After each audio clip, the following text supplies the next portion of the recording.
Okay, so on Monday we did cover using Visual Basic, which is part of the Visual Studio software, and we created an application to compute the gross pay of an employee, right? And we said that basically, and we're going to talk about that today, that basically when you create an application, you go through a multi-step process to develop the application. The first thing, before you can solve any application, you have to understand what the problem is and how you can solve it.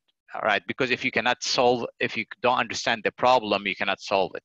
So we go through a multi-step process, and one of the steps that we're going to cover today is to visualize the user interface. Basically, how the user going to interact with the application, and Visual Basic we're going to be creating a graphic interfaces or graphical user interface. Sometimes we call it GUI, and this is one of the things we created on Monday. We created a Visual Studio application, a Visual Basic application with this interface that had basically 2 text boxes to input data, some labels that tell you, okay, what you are inputting, number of hours, hourly pay rate, gross pay earned, the $0. These are all called labels, all right? And 2 buttons to do the processing. So once you enter the number of hours and the pay rate, you can click on calculate gross pay to get the amount earned, all right? So these item that you see, the window that you see, and the text boxes and the labels and the button, we call them in Visual Basic, we call them controls, right? And we developed the application, and we're gonna in Visual Basic, and we're gonna really start in programming next week. So, you know, if you still not clear about how you do the program, don't worry about it. We're gonna start from step 1 on Monday with programming. Today we're just covering the concept. But some of the important aspect of programming is to write clear program. Programming is not just a science, it's also an art. You have to write programs that are easy to read, easy to understand. Because if you write programs that are difficult to understand, they're gonna be difficult to maintain. And when you have a software that is difficult to maintain, is going to cost you lots of money to maintain it, and you don't want that. So one of the important things that you have to get to the habit of doing from beginning is to write meaningful names. So when you have input like text boxes, always the input is going to be text boxes. You have to give them meaningful name that describe what the control is. For example, since it is a text box control, you give it a prefix txt. The prefix is all lowercase.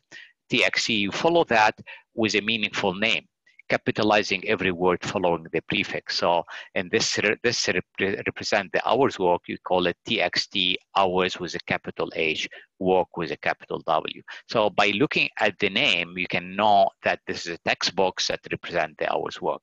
Similarly, this would be called txt pay rate, again capitalizing the P and the R, because you cannot use spaces in names. Spaces are not allowed, so you have to connect them together. And this will be LBL gross pay, indicating that this is a label, and it represents the output. It represents the gross pay that we're going to compute, right? So this is basically the output, and the output always going to be labels. Input are going to be text boxes. And we have a button in here. This we named it BTN calculate gross pay, and this is BTN clause. All right, and so it has to be descriptive. Now, the other labels in here that we have number of hours and hourly pay rate and gross pay earned. Since we're not gonna program, you don't have to give them any names. You can use the default names, label 1, label 2, label 3, so these are okay. And the form, which is a window, we can use the default name form 1. All right, so only you name the input, which are the text boxes, the output, which are the label that you're gonna calculate, and the buttons. This is what you give names. The other you can leave the default name is fine.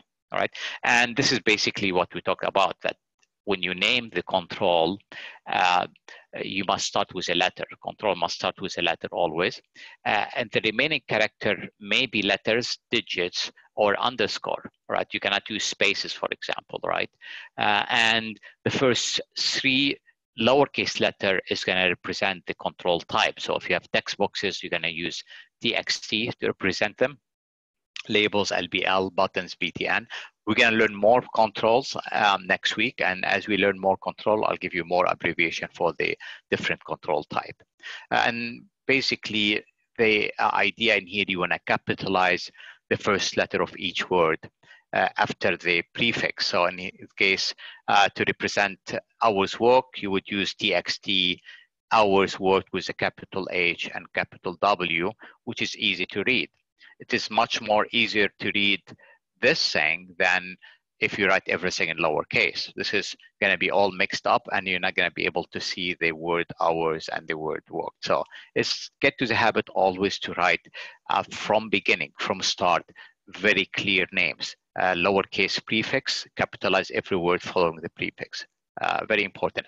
I will deduct point. I will let you know. I'm going to deduct point if you don't like any good programming style. If you start writing things with all lowercase letter and use not meaningful names, I will deduct points for poor programming style. So it's important to start learning from beginning to write in good programming style.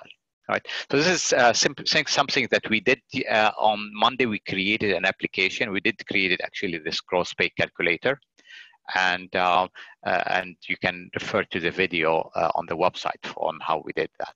All right. But today we're going to talk about the programming process. This is basically what you need to do your homework, right? The homework that you need to do for chapter 1 is based on section 1.4. So if there's one section that you need to read to do your lab assignment, is section 1.4. Very important. Anyone have any questions so far? Okay.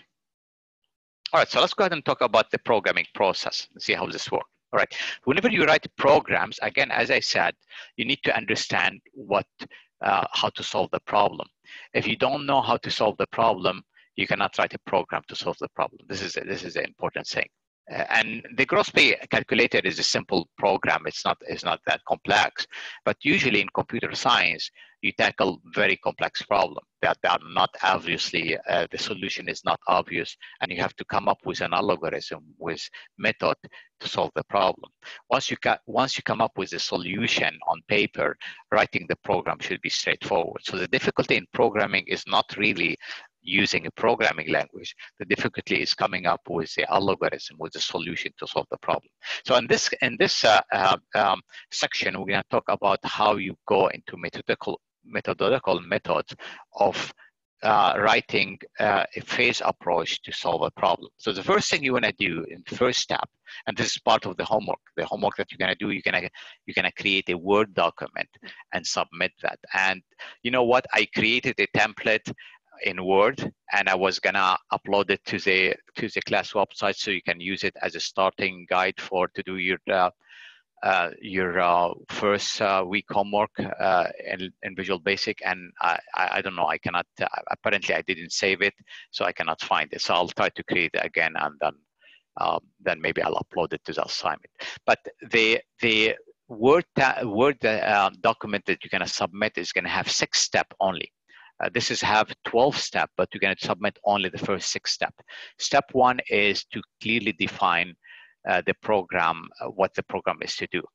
You're going to define that in terms of purpose, what the purpose of the program, what is the required input, what is the required processing, and what is the required output. So again, purpose, input, processing, and output.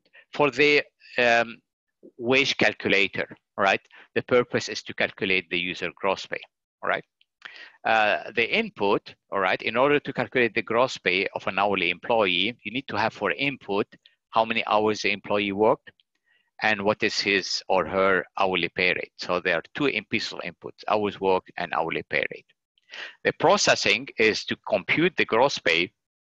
You have to multiply the hours worked by the pay rate to get the gross pay, right? So this is the processing. Basically, gross pay equal hours worked times pay rate. And the output is you're going to display the gross pay, right? This is, you clearly define what you want to do, right? And this is the first step. You put that in a Word document, right? The second step is you have to visualize the user interface. How does the interface going to look like, right? When you create the Windows application, the Visual Basic application, how does the window is going to look like? All right, so you're going to have in here, of course, places to do the input to enter the hours work, which is a text box. Another text box to get the hourly pay rate. You need a label to compute the to display the gross pay. Right now, initially is set to $0, and you need two buttons to basically one to process to do the calculation, and one to close and terminate the application. So this is basically user interface. So you're gonna do that again in Microsoft Word. You have to create. I'll show you later on. You're gonna use the insert shape tool to draw a rectangle and to draw this user interface. Right. The third step is to have to create a table in Microsoft Word. You can create, in this case, a 3-column 10 rows table, and in the table you will put the information of all the control you need. All right, so you're going to have the window itself. This is a form. For name, we're going to use the default name again because we're not going to program. And what it represents is it will serve as a window into which the other control will be placed. All right, this will contain all the other control. Right.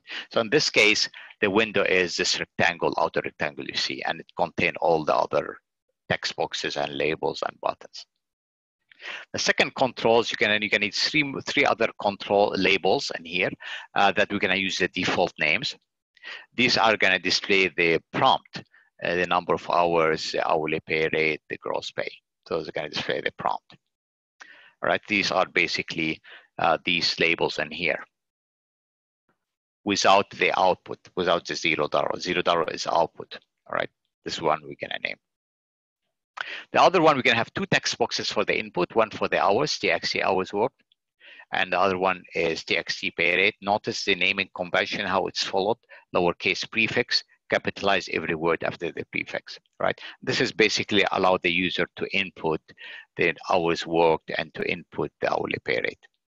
Then we can have another label for the output, and this one we have to give it a name. It's going to be, because we're going to refer to it in the program, and this one we're going to name it LBL to indicate it's a label, gross pay. And basically this is a place where we're going to display the gross pay after the BTN calculate gross pay button is clicked.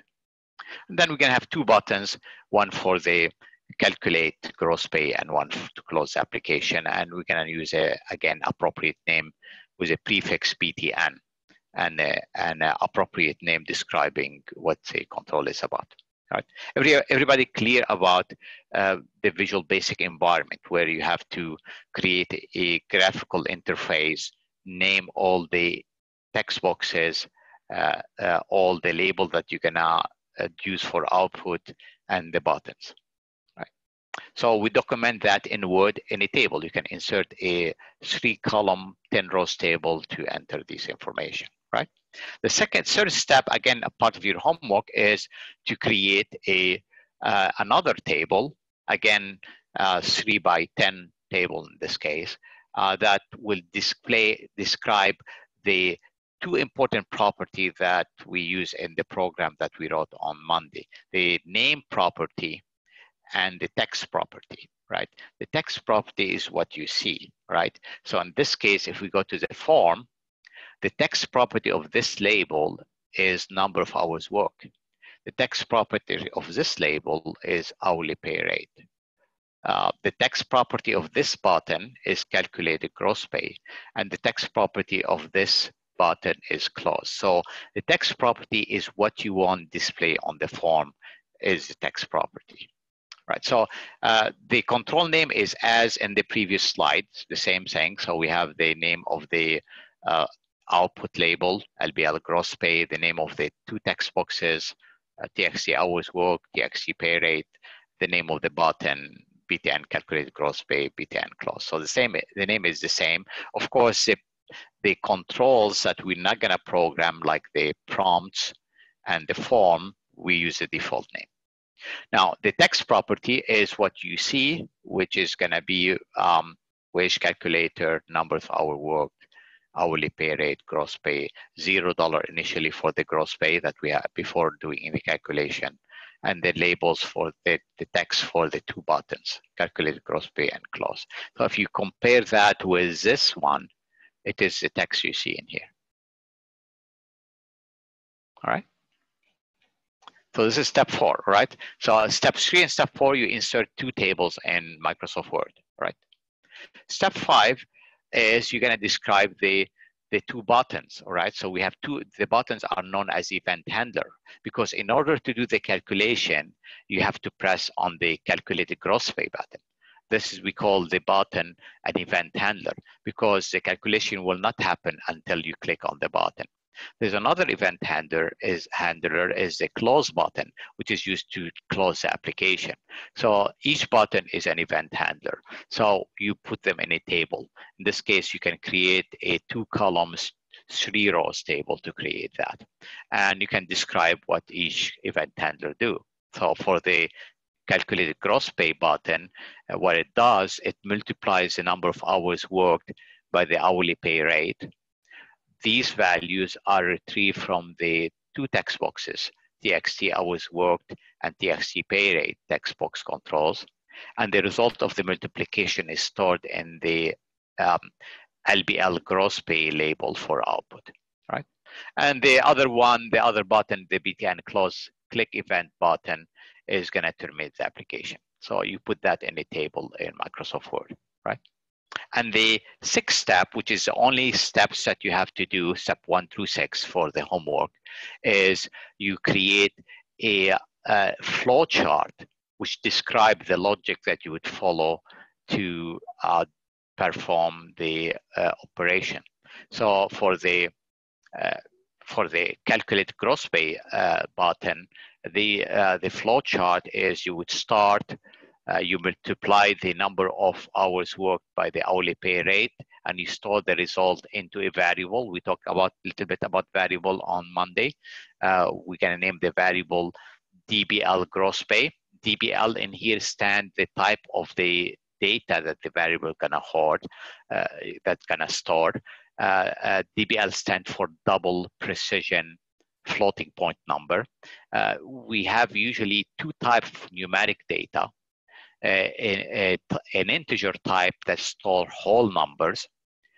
Usually for these we use a prefix int, and a floating point data that store numbers with fractional part like 1.5, minus 2.5, etc. These we call them double.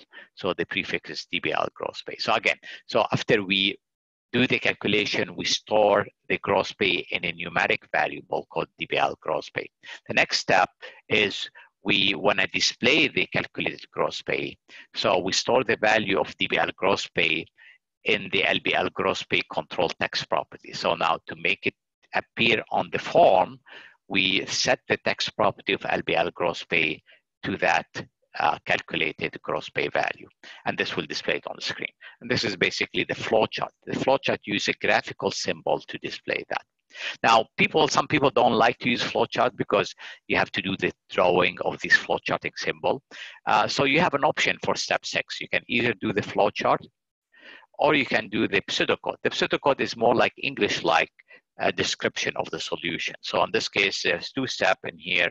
Step 1, store number of hours worked times hourly pay rate in the gross pay variable. And then store the value of the gross pay variable in the LBL gross pay control text property. Right?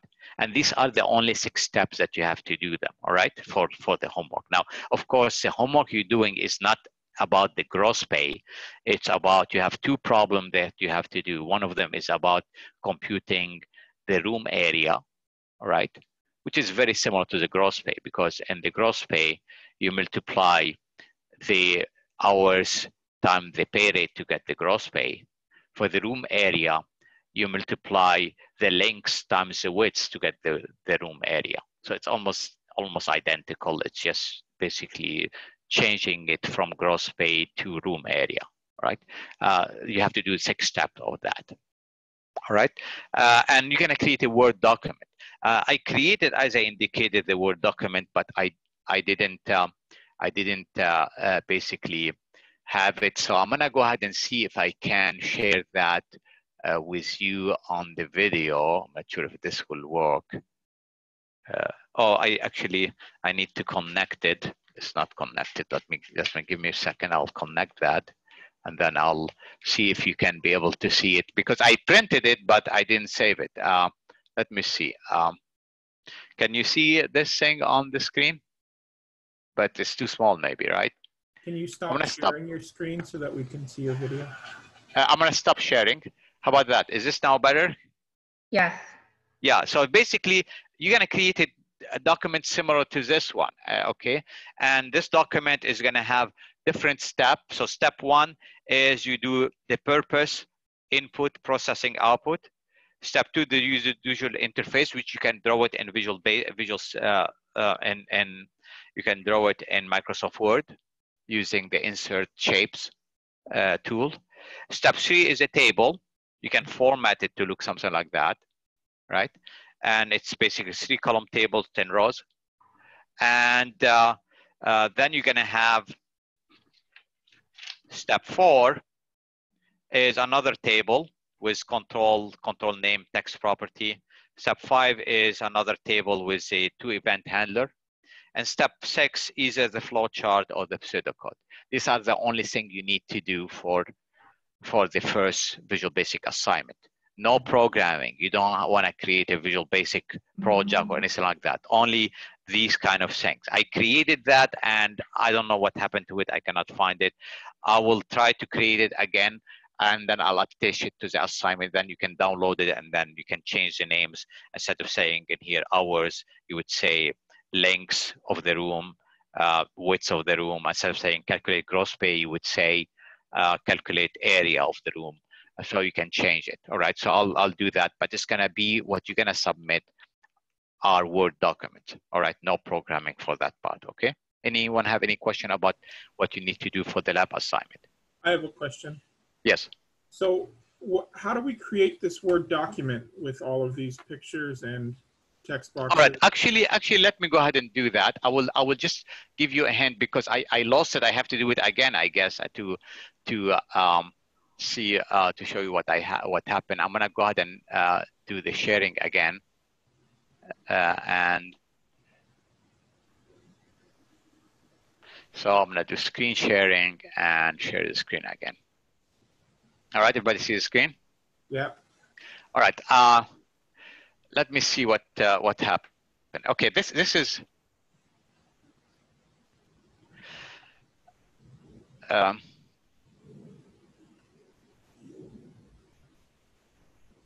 what I did is I created the template, and apparently the thing that I used for the presentation, it overlaid it. I don't know how it happened, but I lost it, so I have to create it again. So I'm gonna go ahead and maybe start it out so it can give you an idea what you need to do. Okay. And there's two problems there.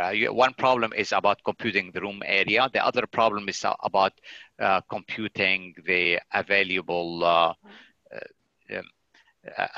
credit. So you have maximum credit and how much you use in your credit card will be available. So what happened? It overlaid.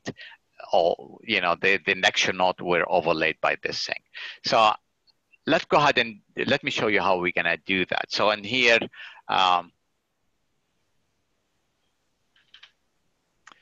I'm gonna zoom in to get you a better view of this thing.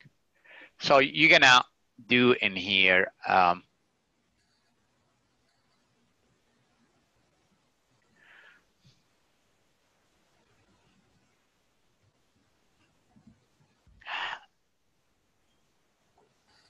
right, I'm gonna uncollapse this thing. All right, so we're gonna in here, oh.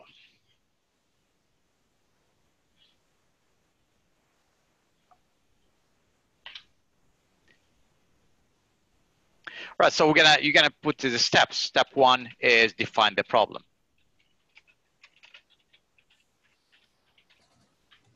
And then you're gonna put that in term. You can put in here a list if you want, and the same here. You're gonna do it in here in terms of purpose, input, processing, and output. Right, so you're gonna do that. Step 2, this is straightforward. Step 2 is you're gonna do the user interface.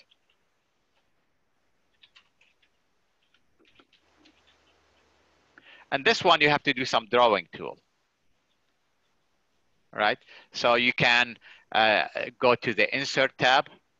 From the Insert tab, you can go to Shapes and click on that, and you want to draw a rectangle. So you can select rectangle. Then you can draw your rectangle in here that represent the form. All right. Now, when you draw it, it's going to fill it with color and other thing, and this is not what you want. But you can easily change that by going to the Shape Style gallery and pick up a style like this one or like this one. This is going to give you this window kind of thing, right? And then you're going to add to that another. You select it, and then add to that another shape, another rectangle, maybe. Okay. So, and you can do a rectangle for the text boxes, and again, you can go to the gallery and select the right one. And if you can do another one, you can do Control-C to copy it, and then Control-V to paste it, and it can give you the other text box. And then we need to have to put the labels. The labels, you can do that by going again to the Insert tab. From the Insert tab, you can do maybe Word Art, and you can select the first one. It's going to give you a big font, which is not what we want. So we can go to Home and decrease the font maybe to 11. And then you can type in here whatever text you want. So you can type in here, hours worked.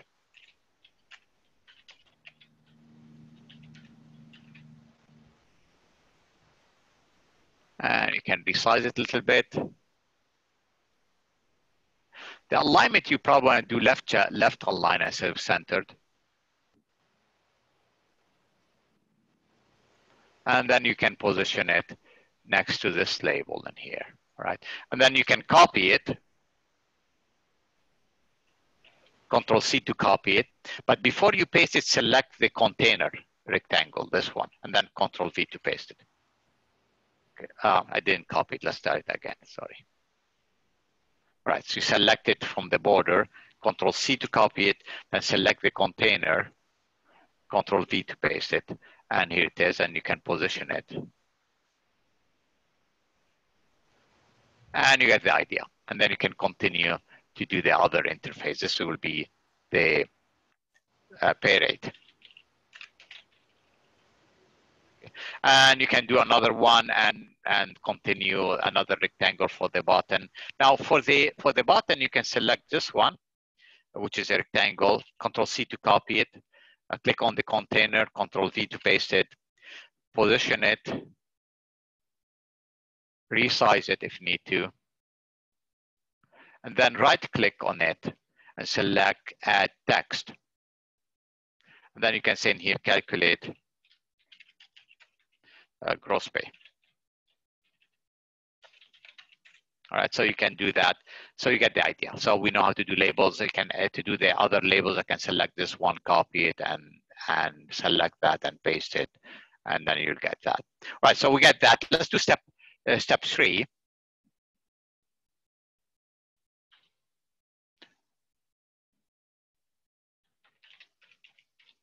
Step 3 is, I think, define the control.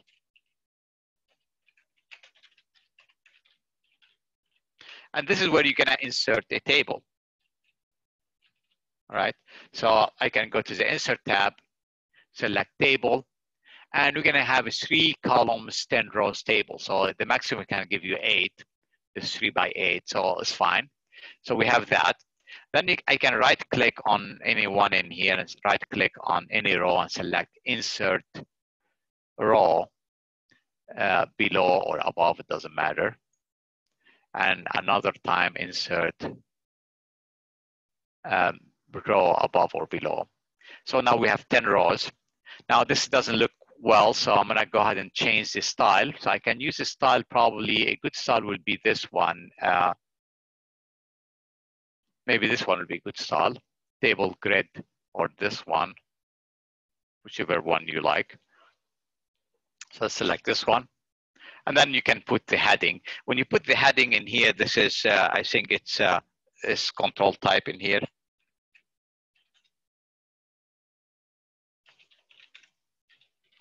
Right. When you type below it, it's going to be bold. When I put new form, this is going to be bold. I'm not sure. I think it's bold. Let me see. Actually, no, it is not. All right, it's fine. All right. Sometimes it may show this is bold and the other not bold. So in this case, you may want to select these items and then uncheck the bold. And you may want to make the heading bold. And then you can fill out the table, right, with information. Right, step 4, on another table, define properties.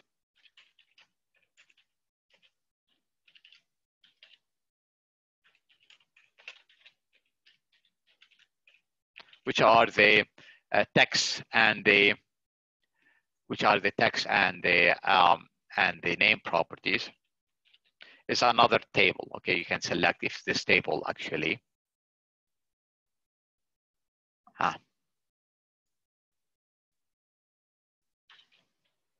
So you can select the table, Control C to copy it, and paste it there. Right, so we have that. Of course, you're gonna change this one. It's gonna be called control type, and then you're gonna have in here control name. And the text property. I think that's what we want, the text property. Right, and then you can fill it out. And the finally one is a step 5 is a event handlers, which are the 2 buttons. In this case, you can insert a 3x3 table. I mean, a 3x2 table. And you can format it with the right style. And you can just fill out the table there for that. And the last step is step 6 is a pseudocode flowchart and or pseudocode. Now, if you don't want to do flowcharts, you can just type the pseudocode. But if you want to do flowcharts, you can do it this way. So you can simply go to Insert, Shapes, and then there's a flowchart area in here. And there's you would select this one, the start, the terminal, basically this one. It's called flowchart terminator. You're gonna put one at the beginning. Oh, I guess delete that.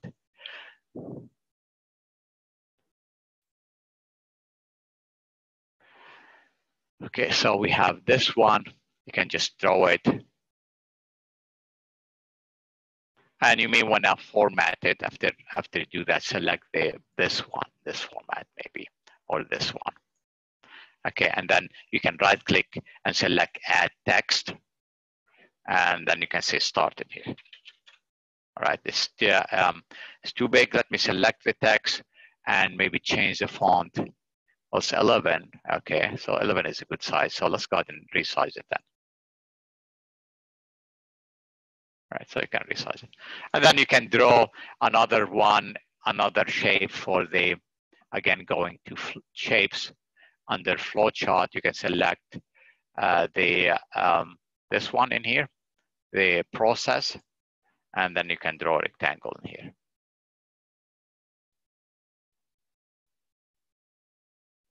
And this is, you can format it also, the same format in here.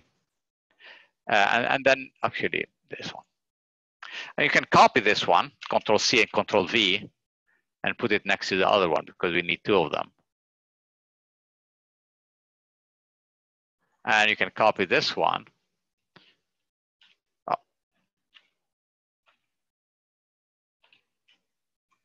and put it at the end.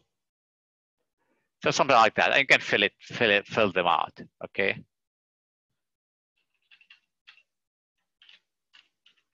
And you can fill up the information. You can right click on this one and select add text and add the text and fill them out. Or if you don't want that, you can just do your pseudocode, which are English, two sentences in English. You can just put them there and you're done. That's all what you need to do for the first chapter assignment. Okay, and you need 2 copies of that. One of them for the room area problem, another one for the available credit problem. So you can use the same template and then just fill it out, basically. I will finish it up later on, and I'll add a link inside of your assignment in the homework itself. I'll add the template so you can use that. All right. Hopefully, it's saved. I didn't lose it. Let me see if it is.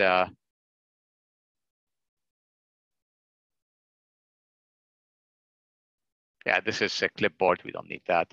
But if I do this one, it should be there now. All right. So I'm gonna go ahead and do that on. I'll add it to your assignment, so it'll be linked there. Any questions? Any other questions?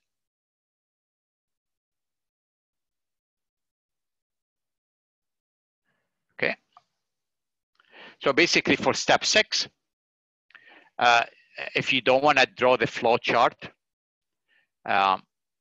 you can put this statement. This is a pseudocode, right? So which is saying like store number of hours worked times hourly pay rate in the gross pay variable, or store the value of the gross pay variable in LBL gross pay control text property. You put these 2 statements, and then this is all what you have to do in the assignment, okay? So do only step 1 through 6, right? Now the programming process has more steps, but you stop only at step 6. You don't continue with step 7. All right, that's all what you need to do for the chapter 1 assignment. Now for chapter, continuing with this thing, step 7, you don't include that in the assignment. All right, now step 7, you already have everything on paper. You have the design basically as a user interface, what controls you need, what event handlers you need, what kind of logic you're gonna use to solve the problem. So what you do is you sit on the desk, act as if you are the computer, step through the algorithms that you developed step by step to make sure that it works, make sure that it produces correct result. So this is called a desk check. So check the flowchart or pseudocode for errors. So read the flowchart and or pseudocode, step through each operation as though you are the computer. Use a piece of paper to write down the values of variables and property as they change. Verify that the expected results are achieved. So you sit down, make sure your logic is correct, that you're using correct logic before you write the program. Sometimes, many times, finding the error while they are still before you write the program is easier than after you develop the program. So you find any logical error you have before you sit on the computer and do any program. Step 8 is the first step where you start with using Visual Basic. The step 8, you will create the user interface, all right? So you start Visual Studio and create the form and other control identify in step 3. Basically, you create basically the user interface with all the controls that you defined, right? This is the first step that you use Visual Studio, okay? All the previous steps have been just on paper, right? In this step, you create the application user interface and arrange the control on each form. This is the portion of the application the user will see, right? Very important. Step 8 doesn't require any programming. You do it as you've seen on Monday. We created the user interface without any programming. Basically, you just Visual Studio created by using drag and drops. That's all. No programming, right? The first step where you do the programming is step 9. And this step, you would use the flowchart or pseudocode that you did in step 6 to write the program, to write the code, the actual code that will do the calculations and whatever you need to do. This is the second step of the on the computer, right? So in this step, you develop the methods, which are the procedure event handlers, behind the click event for each button. Unlike the form developed on step 8, this portion of the application is invisible to the user. This one, the user interface, is what the user is going to see. The program, the user not going to see the program. They're going to see only the interface. The programs are the instruction that tell the user, the program, how to do the calculation and display the correct result. Right? So this is you do that. Now, after you do step 9, you have to make sure your program works. A common user error is that as soon as they write a program and it runs, they submit their lab work and it may have errors. So you have to make sure that all the errors are gone, all right? So step 9, you find there's 2 types of errors, okay? There's what we call syntax errors and there's what we call logical errors or runtime errors, right? Syntax errors are easy to find because the compiler will tell you where the errors are, so you can find them and easily correct them, right? Syntax errors are more like the grammatical rule of a language, all right? You made some error, maybe you forgot a comma, a punctuation, you forgot something. The compiler will tell you have an error in here, you forgot to put a semicolon or you forgot to do whatever, and you correct it. So it's easy to correct. So in this step, you find syntax error and you correct them. Syntax error are the incorrect use of an element of the programming language. Repeat the step as many times as needed. All syntax error must be removed before the programmer will run. Okay, so it is kind of like the English language. If you misuse the language, you have a syntax error, right? But usually when you speak in English, if you make minor error, the user will still understand you. Other people will still understand you, and you don't have to repeat yourself. You can keep on going. Programming, on the other hand, is different. If you did even a very tiny syntax error, it will not compile. You cannot run your program until you remove all syntax errors. So this is kind of tricky. The computer can be very stubborn, and you have to make sure that you remove all syntax error before you continue. Right. Once the program is running, right, in step 10,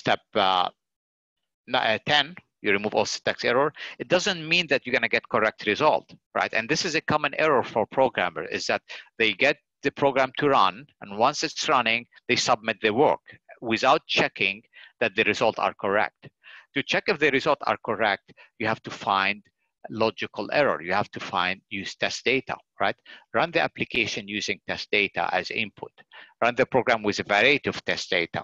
Check the result to be sure that they are correct. Make sure they produce correct result. Start with something easy. Don't use, some numbers that are easy, difficult to compute. Use numbers that you can compute, mentally, and then run it and see if it will give you correct result.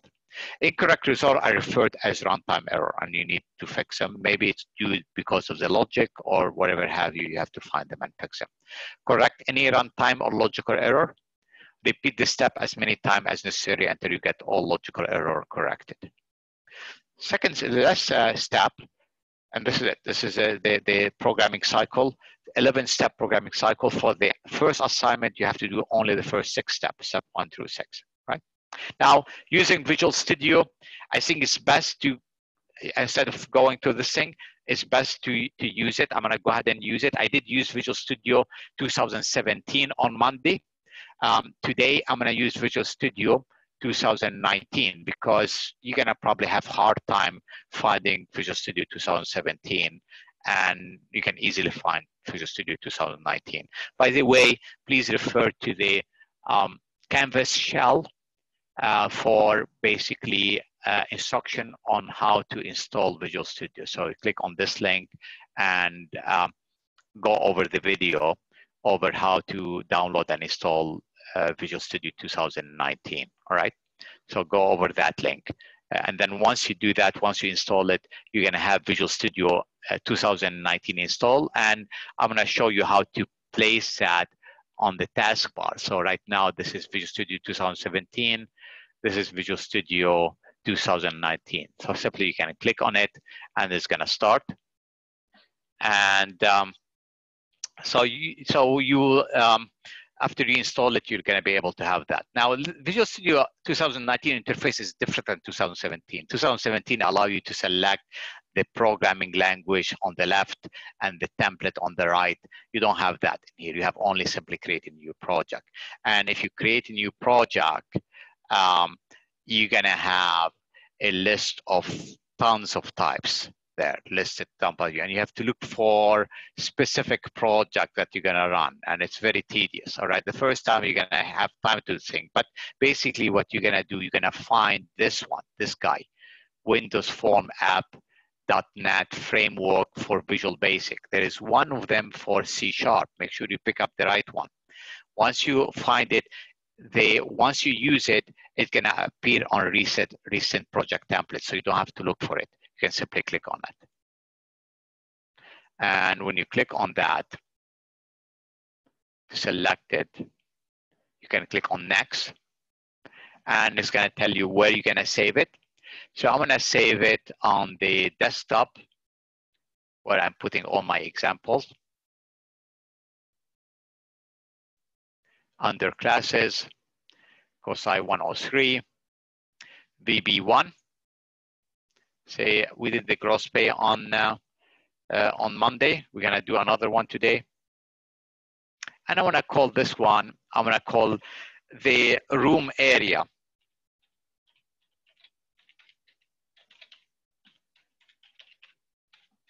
This is basically based on the first exercise for chapter 1 that you have to do, but you have to do individual in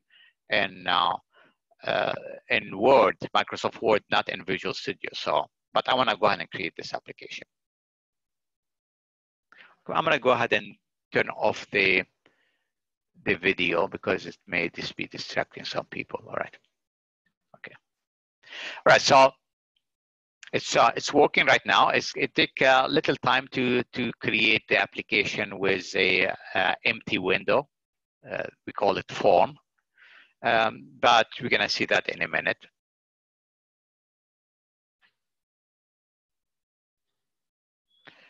Okay.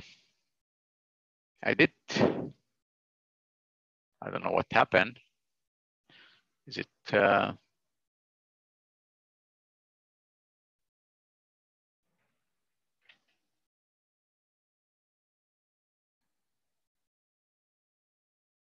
okay, here it is.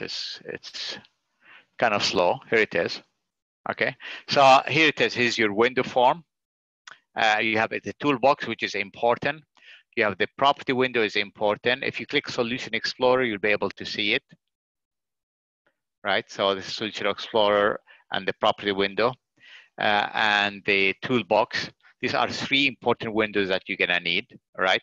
When you first run Visual Studio 2019, you're gonna have them, the toolbox is gonna be on the right and Solution Explorer is gonna be on the left, and there are gonna be many other windows that we don't need.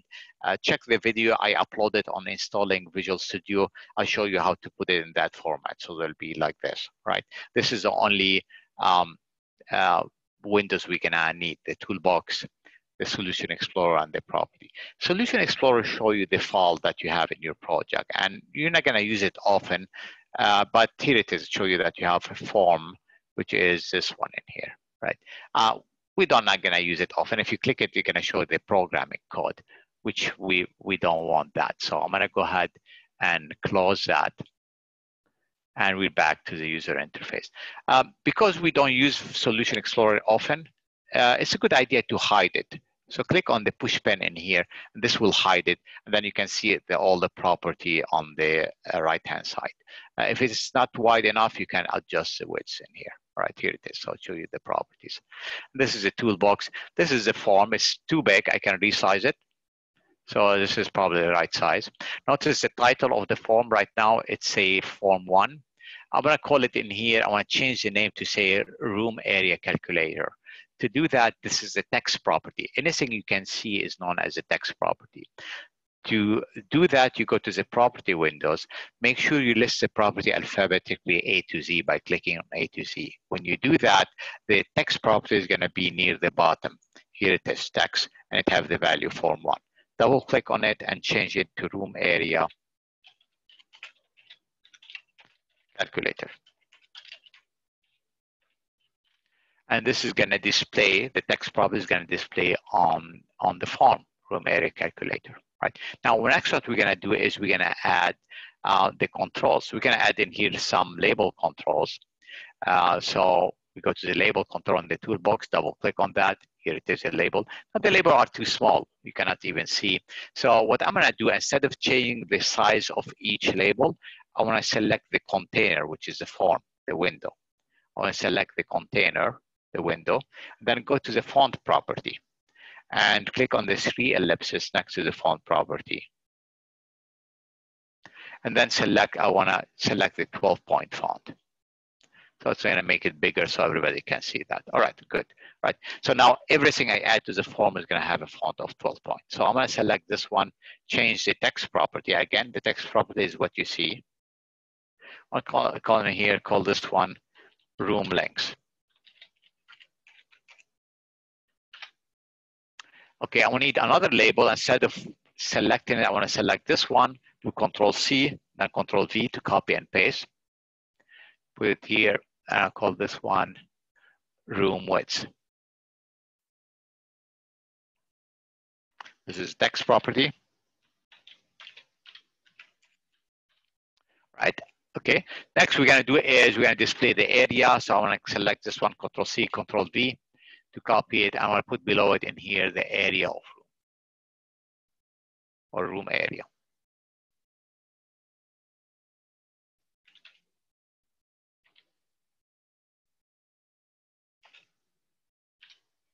I'll put another one to display the area. So I wanna select this one, Control-C, Control-V to paste it. Put next to it, I wanna put it next to it. And I wanna put in here, change this one to 0 right now, 0.00. So right now, this is the area, okay? We need to add the input. For input, we need 2 text boxes. So one for the length, one for the width. So I scroll in the toolbox to the letter T. Here it is, text box 1, 2. And I'll position them in here. Notice the guidelines you get that to align them with the label. All right, so we have that. If you want to move them together, you can draw a box that touches them, and then you move them.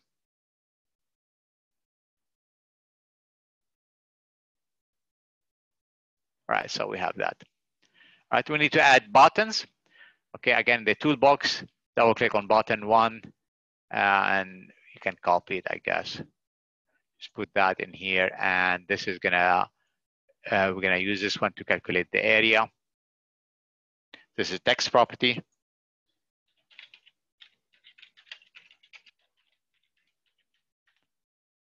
And we can copy that, right click on it, copy, or you can do Control-C if you like. This is shortcut, Control-C. And then paste it, Control-V. And this is gonna be next to it, it's gonna be close.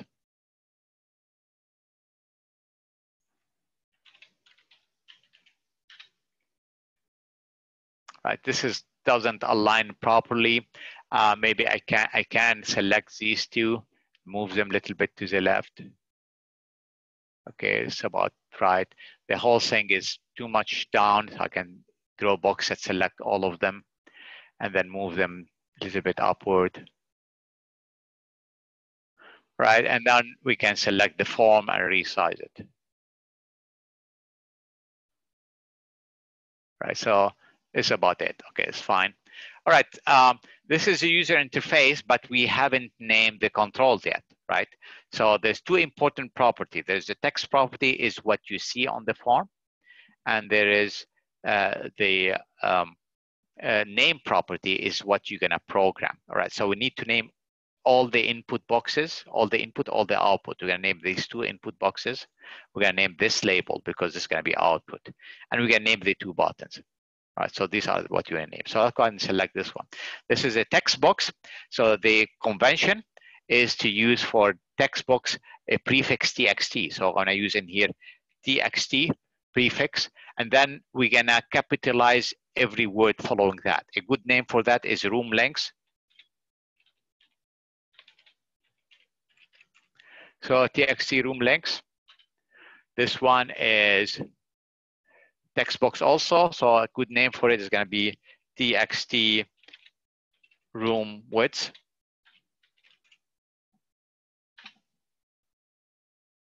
This is a label. A good name for it is LBL.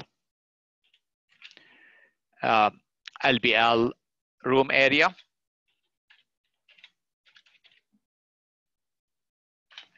And you have in here two buttons. This is BTN calculate.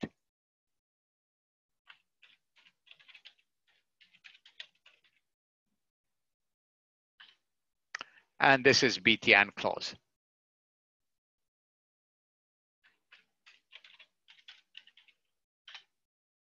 Right, so we have that. Okay, so this is the user interface. Okay, if you try to run it right now by clicking on the start button, you're gonna see that it doesn't do anything because we haven't programmed it yet. All right, so all right, it's gonna take a little time for it to start. All right, maybe it started. Yeah, here it is. It's coming. So it's compiling the application to generate the executable, which are the object codes, machine language. So it just takes some time to do the compilation. And it's gonna show up in a few seconds. Okay, the first time it takes more time. Next time is gonna be less time. All right, here it is coming. Okay, here it is. So this is, it's running right now. Now you can tell that you are running the application right now. You can tell that by looking, if you look on the status bar, you can see it more like the stop button. Right now, this is hiding it, so I cannot see it. But anyway, I'm gonna try to enter in here the room links. I say in here 10 by 10 room. So it should be 100 square foot. But of course, the calculate doesn't work because I haven't programmed it yet. And the close doesn't work because I haven't programmed it yet. So I need to program these two. I'm gonna close this one. To program the buttons, all right, simply you double click on the button you're gonna program to calculate. I need to name these two buttons. I haven't named them, so I wanna select this one. This is, actually I named it BTN calculate. So I wanna double click on the calculate button. When I do that, it's gonna open it in the code window. Here it is. And I can hide the property window by clicking on the push pen in here and the toolbox by clicking on the push pen. And this is basically how it looks, right? I'm gonna increase the zoom, the font size, so maybe you can see better. So I wanna select the font and colors option. This one you don't need to do. I'm doing that because, you know, it may look the text better. So I'm gonna increase the font maybe to 18 points. Say okay. So it's gonna make it a little bit better. So for the video to record better. So I need to do the programming part. Now the programming I indicated, and this is from beginning of semester, I indicated that you have to remember three things when you're talking about programs and hardware. You have to determine that you're gonna have what we call an input section. Then you're gonna follow that with a processing section. Then you're gonna follow that with a output section, input, processing, output. So we're gonna have in here three sections of code in that order. But before we do the input, you have to define storage area and memory to store the data. And this one, we call them variables. So the first step, you're gonna declare variables. All right, and let's call this one step 0, just to remember that you have to do them in order. And declare the variable. Now what you do is you're gonna declare for each input and for each output, you need to declare a variable, all right? Looking at the form, you see that you have 2 input and 1 output. So we need to declare 3 variables, 1 for the lengths, 1 for the widths, 1 for the area, all right? Now, the lengths and the widths, you have to ask the question, what type of data they can store? Are they gonna store whole numbers or are they gonna store fractional number? If they're gonna store whole numbers like 1, 2, or -1, -2, but no fraction, you're gonna say 1.1, then you declare them as integers. Integers is whole numbers. If you're gonna store fractional number like 1.1 or 1.2 or minus 2.5 or whatever have you, then you declare them as floating point. I'm gonna go ahead and use in here floating point, double precision floating point, because these can have a fractional part. When you measure a room, it may not come up exactly as 10 feet. It may come 10 feet and a half for us. So we need to use floating point.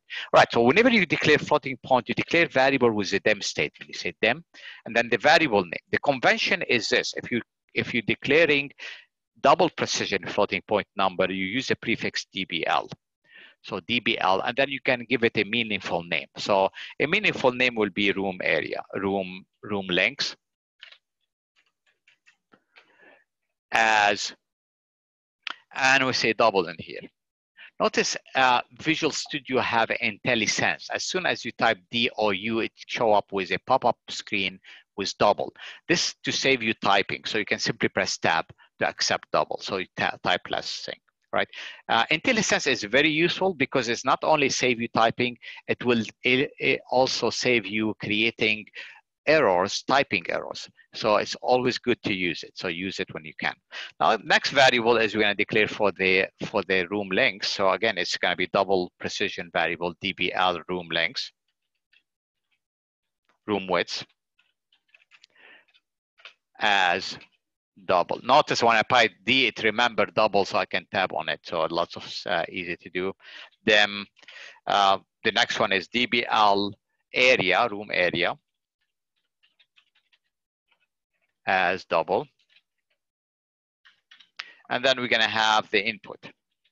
Step 1 is the input. All right. And I talked a little bit about the syntax of how to do that. You can probably refer to the previous video, but I'm going to repeat myself. Repetition is not bad. So in here, we're going to basically, if you have an integer variable, you have to convert, you have to keep in mind what you're doing is you're gonna get data from the input box, which is text. It's a text box. So the data you're getting, if you enter 10, you're not getting the number 10, you're getting the text string 10, not the number. You have to convert this text to a number. To convert it, you have to use a conversion function. So if you wanna convert the text to an integer, you use a function called CINT. And then inside of that function, you use a control name, txt control dot text. And this will convert it to an integer. Now, in our case, we don't have integer, we have double, right? So we have to use another syntax. So you have a double variable. Then you have to use another function called cdbl. And inside of it, you use a control name, txt control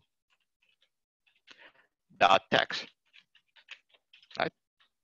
And this is a syntax. Notice what you see in green are comments. This is not part of the program, they are documentation. You do comments by prefixing, by using apostrophe.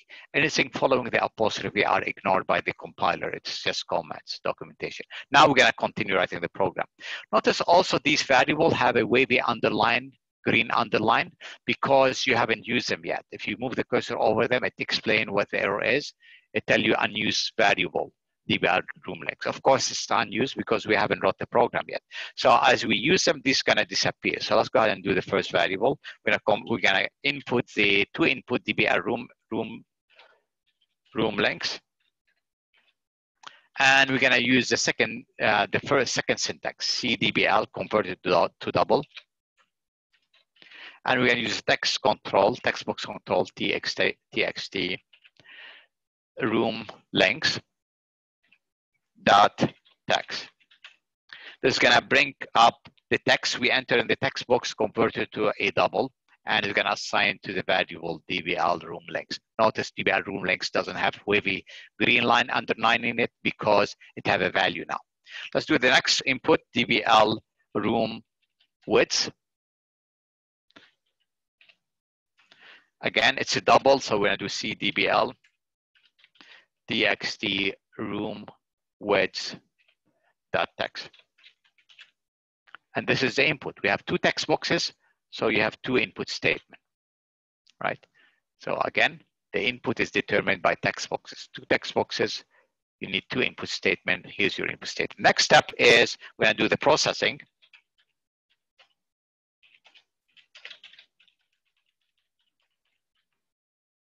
Right, so in this case, in processing, you do calculations only. You use only variables. So you don't use any control in processing section. So the syntax in here for processing is gonna be variable equal expression, right? And always you say variable equal expression, not the other way around. You cannot say expression equal variable, right? Variable equal expression. The left-hand side should be a single variable, right? So in this case, the variable we're computing is the only remaining variable, which is DBL room area. That's what we're computing. DBL room area equal. And the area of the room is determined by the length times the width. DBL room length times DBL room width. All right. And we have the second step. The last step is doing the output. We're going to display the calculated room area. So in here we have step 3 is the output. And the output is the opposite of the input. In the input, we set variable equal control. In the output, you're going to say control equal variable. So let me give you the syntax. Right, and you can have different syntax in here. I'll put only few. We're going to get to that in chapter 3. But the first syntax is you can simply say numeric variable.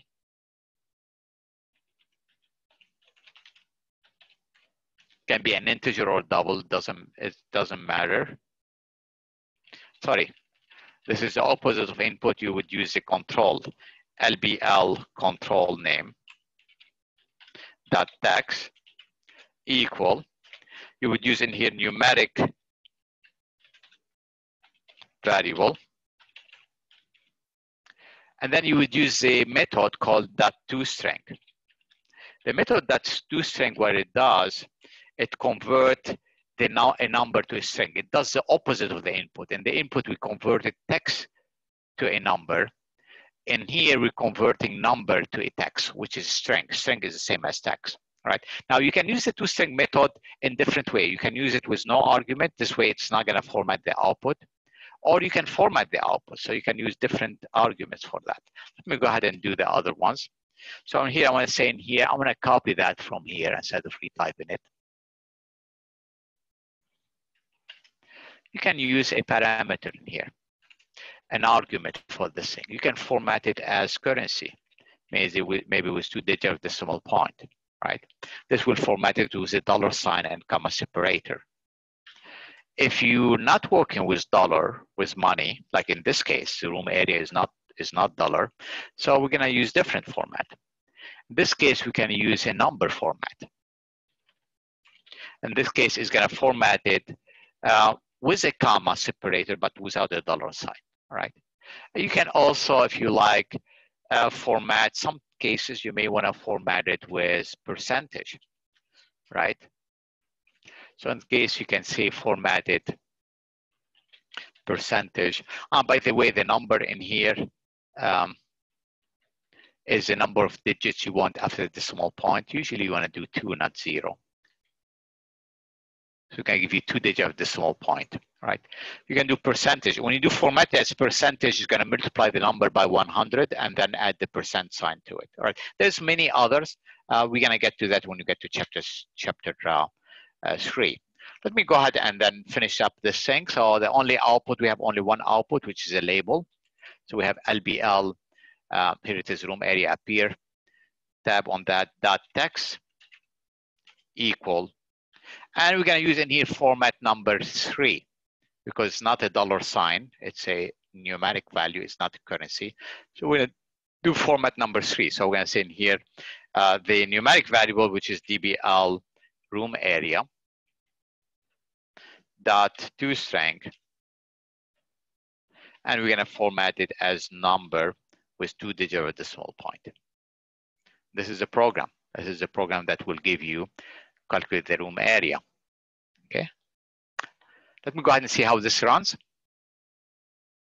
So I click on the start button in here. It's going to run it.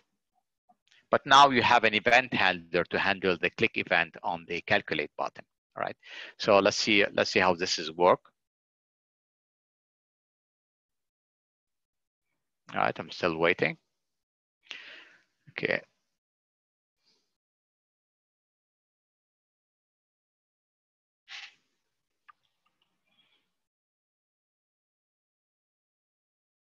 Okay. I have a small laptop. It's not that powerful, so it takes time sometimes for that. So I'll say 10.5 for the room length and 10.25 for the width. All right. Let's see. We do calculate what happened. It should calculate the area and then display the result in the label on the label. Here it is, 107.63. So it's working. So this event handler is working. The close one is not working yet because I haven't programmed it yet, so it doesn't work. So we need to program that. So I'm going to close this one.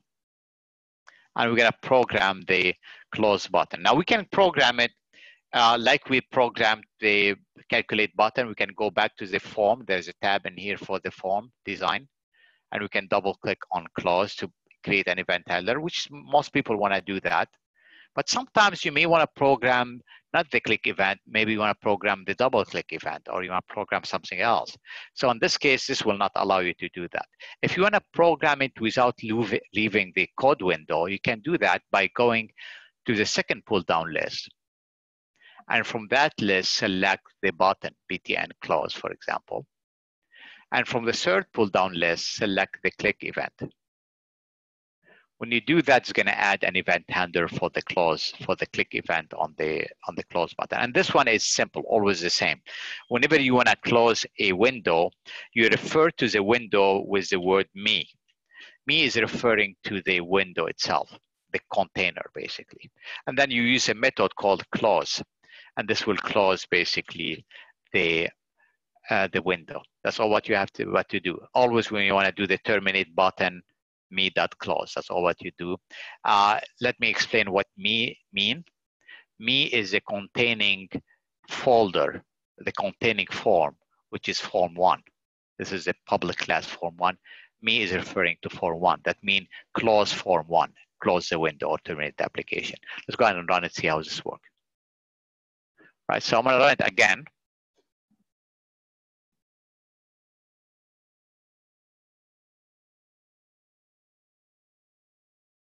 Right, it is kind of, usually it doesn't take that long, but yeah, here it is. All right, so I'm going to put in here 11 by 9.5. Right, calculate. Here it is, 104.5. Okay, now the close is programmed. When you click, it's going to say me.close. That means close the form. Then close the form. And this is working fine. I'm going to save everything. Click on Save All. And this is basically how I write the program. Again, this is going to give you an idea about how you can write a program, and you can use this as a template. Basically, a declaration section, step 0, step 1 is the input with the proper syntax. Step 2 is the processing. Step 3 is the output. So you can use it as a template, and you can use this template to do chapter 2 and chapter 3. Actually, mostly for chapter 3, and then when we get to chapter 4. We're gonna make a decision, and then you have to modify the template because there will be something else that you need to do. All right, that's all what I'm gonna have for today. If you have questions, please let me know. Any questions?